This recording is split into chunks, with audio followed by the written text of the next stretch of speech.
What's going on, everybody? Thank you guys so much for watching the show. Wanted to talk to you about our friends over at Prize Picks, the best place to win cash while watching sports. This app is really easy to use. You just pick more or less on a few player stats, and you could win up to 1,000 times your cash on a single lineup. Best of all, Prize Picks will give you $50 when you play your first $5 lineup. Win or lose, you'll get $50 for playing. Use the promo code PFF and download the app now.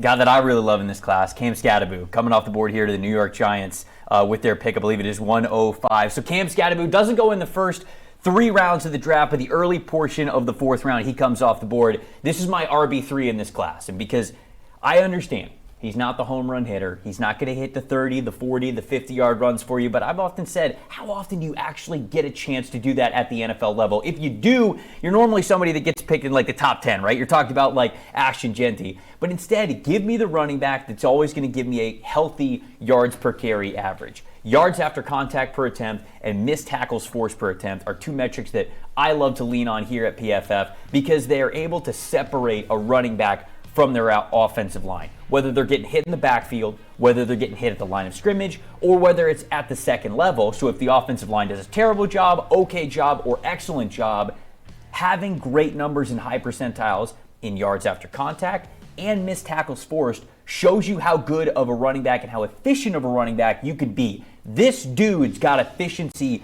for days, and it comes down to not just his rushing style of never saying die when he is facing contact for the first time, but I also don't think he gets enough credit for how smart he is. No. He's patient. He waits for his blockers to set up. He knows how to run behind zone concept and power concepts. This is somebody who could also be a good pass protector for you.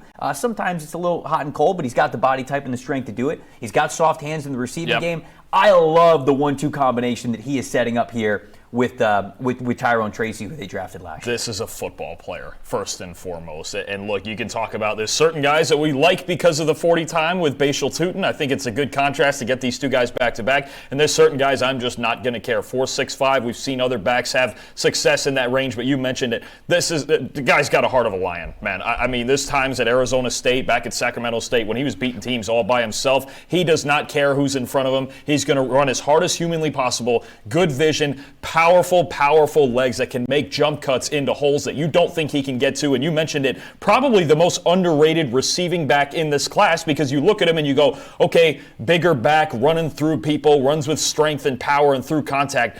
This is a guy with really good hands, and honestly, even a good arm, too, if you want to mess around and have him throw the football as well. We've seen him do everything during his career at Sacramento State and Arizona State. This is a 3-down back the Giants just got in the 4th round. He almost beat Texas single-handedly in that college football playoff. We're talking about a Texas team that was loaded defensively, arguably the best defense in the country. Cam Skattebo almost beat them by himself in that game. There's guys who run hard, and then there's Cam Skattebo. I think he runs like an evil spirit possessed him, man. Honestly, he is an incredible running back. 157 forced missed tackles for the last 2 years. That leads all powerful running backs. The only one in the country who has more is the number 6 overall pick in the draft, Ashton Genty. Cam Skattebo, really effective receiver as well. You mentioned it, over 800 receiving yards over the last 2 years, most among all powerful running backs as well. I also had him RB3 in this class, like you, Trevor. I love this guy. I just see Hugo in the chat saying, where's the tracker? Sometimes we'll have the tracker on the right side of the screen, but you could go see the tracker over at PFF.com as well. You guys can follow along as you are watching the show. We'll obviously pop that up when we're talking about some of the picks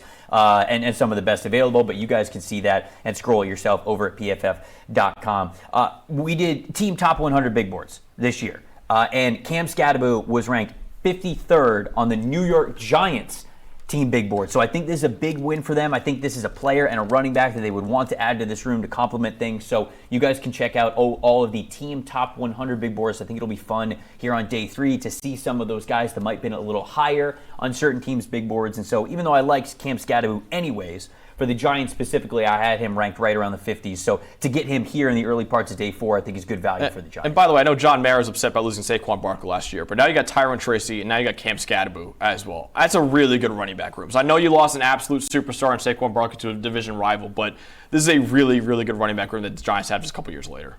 I mean, there's a chance that Skattebo could start very soon, if not week 1. I love Tracy too. Yeah. And Tracy's a good player, can force missed tackles. Skattebo can force missed tackles. I mean, you need to build a well-rounded offense. I expect some offensive line depth here for the Giants at some point, but I think it's a fantastic pick early in the 4th round for him. What were we talking about with the Giants adding waves of pass rushers? Because you said, hey, when they were competing for Super Bowls, when they were the Cinderella teams, they had waves of pass rushers. You know what they also had? Brandon Jacobs. Little thunder and lightning. I'm not saying that Skattebo is Brandon Jacobs, but hey, Ahmad Bradshaw and Brandon Jacobs, a little bit of smash and dash there. You got that with Tyler Tracy and Cam Skattebo. You got the Ole Miss quarterback. They got the Ole Miss quarterback. Ole Miss quarterback. We're not trying to hype it up too much, but it's all coming together. There's a blueprint here. We've seen it before. What we're saying is Tom Coughlin's coming back too. Look, I saw the graphic that they jokingly, maybe not jokingly made, with just your face on it, that you said the Giants are winning the Super Bowl after you compared their draft strategy to it. Listen, it makes me feel a little bit better after Cam Skattebo. I'll say that. I'm not willing to put it up there yet, but I will say Cam Skattebo helps it a lot. Another